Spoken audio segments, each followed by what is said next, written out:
কয়েকটি গুরুত্বপূর্ণ ফ্রেজাল অথবা গ্রুপ ভার্বস নিয়ে আজ কথা বলবো। ভর্তি পরীক্ষা সহ বিভিন্ন চাকুরির কম্পিটিটিভ পরীক্ষায় এই গ্রুপ ভার্বসগুলো প্রায়ই এসে থাকে। গ্রুপ ভার্বস হচ্ছে আসলে একটি ভার্বের সাথে প্রিপোজিশন যুক্ত হয়। একই ভার্ব থাকে, তার সাথে ভিন্ন ভিন্ন প্রিপোজিশন যুক্ত হয় এবং যে কারণে অর্থটাও ভিন্ন হয়।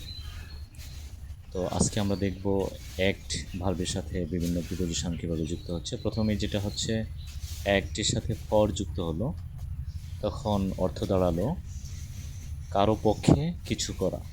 অ্যাক্ট ফর, কারো পক্ষে কিছু করা। সেকেন্ডলি, অ্যাক্ট ভার্বের সাথে অন অথবা আপন এই প্রিপোজিশন যদি যুক্ত হয়, তখন তার অর্থ দাঁড়াচ্ছে কোনো কিছুর উপর কাজ করা বা ক্ষতি করা। থার্ডলি, অ্যাক্ট আপ টু, এখানে অ্যাক্টের সাথে একই সাথে দুটো প্রিপোজিশন যুক্ত হচ্ছে, আপ এবং টু। এটার অর্থ হচ্ছে অনুসারে কাজ করা।